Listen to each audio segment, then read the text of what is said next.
This presents rates of organ donation in various European countries. The ones in gold, Denmark, Netherlands, UK, and Germany, the percentage of organ donors looks sort of like the percentage of organ donors in the US. Under 25%, under 30%. The countries in blue, Belgium, I can't read it on my own slide, Sweden, and assorted other countries, the percentage of organ donors is in the high 90s. So what's the difference between the gold countries and the blue countries? Is it that the people in the blue countries are nicer than the people in the gold countries? No. Here's what it is. In the blue countries, you are an organ donor unless you say no. And in the gold countries, you are not an organ donor unless you say yes. And so in the blue countries, you can opt out of organ donations. In the gold countries, you have to opt in to organ donation. And this small difference triples the rate of organ donation. So when people are overwhelmed and paralyzed and distracted and can't even check a box and sign a form, you can arrange the form so if they don't check the box and sign the form, they end up getting A, what you know they want, and B, what actually provides a social good. Next slide.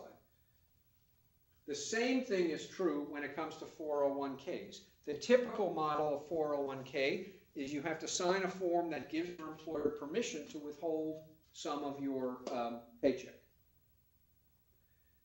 The alternative would be, the opt-out alternative would be for your employer to withhold, say, 5% of your paycheck,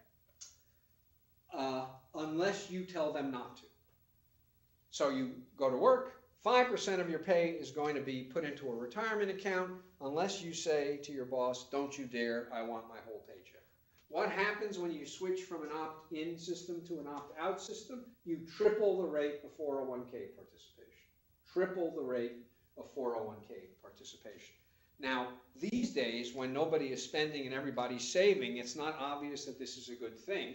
If we want to encourage people to spend money, maybe we don't want to encourage them to worry about their retirement prematurely. But just 5 short years ago, the problem was that Americans undersaved, and they undersaved by a lot.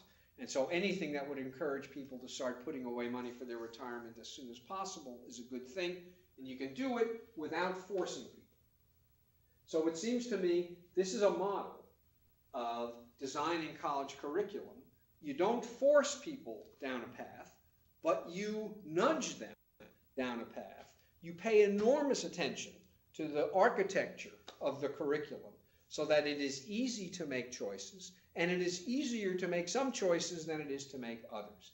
It's easier to make choices that for almost everybody are the right choices to make, but you let people opt out.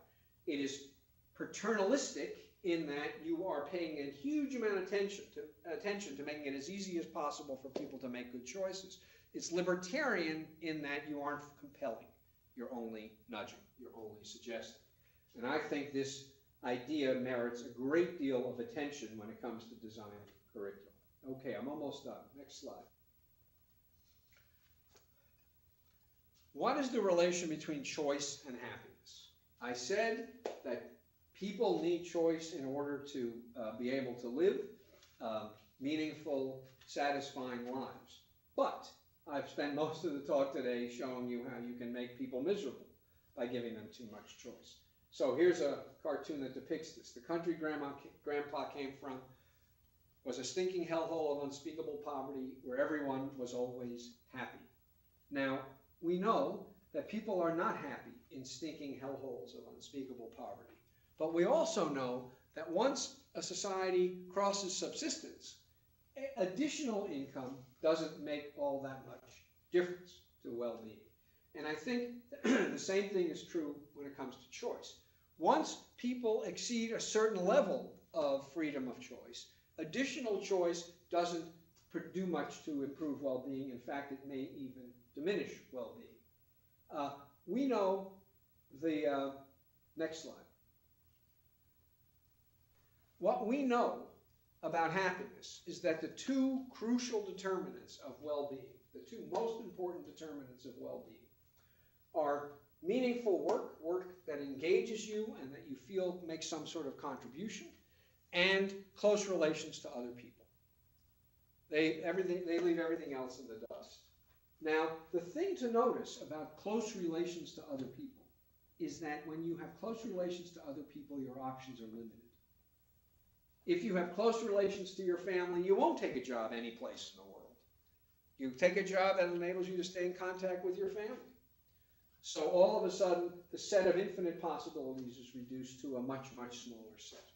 And what I used to think is that this was testimony to the power of close relations, that even they contributed to well-being even though they restricted choice. And they restricted choice a lot. What I now think is that living in modern society, it's actually part of the benefit of close relations. When you are restricted, when you are constrained by your desire to stay close to the people you love, it actually eases the choice burden and becomes part of the benefit. Would you put that cartoon up one more time? So when you look at this cartoon, and when I first looked at it, I thought, well, this is supposed to be ironic. We sophisticated people know that in a fishbowl like that, it's nothing but limits. The more I thought about the cartoon, however, the more I came to the view that the truth is that we need fishbowls. That if you shatter the fishbowl, these fish are in serious trouble. And we, in effect, have shattered the fishbowl by making every possible choice in every possible domain open to people. And when you have complete freedom of choice, you have no freedom of choice. The only way to experience freedom in a way that actually enhances well-being is to have freedom within constraints, freedom within limits, and it is the job of institutions of higher education, I believe, to figure out what those limits need to be and then impose those limits so that people can actually become autonomous, stick with school, and become successful instead of spending all of their time scratching their heads wondering whether they should be doing something different from what they're actually doing. Thank you very much. I'm done.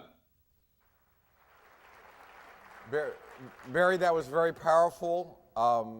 We wish we had a chance for questions, but we have a default choice. We're going to have lunch. So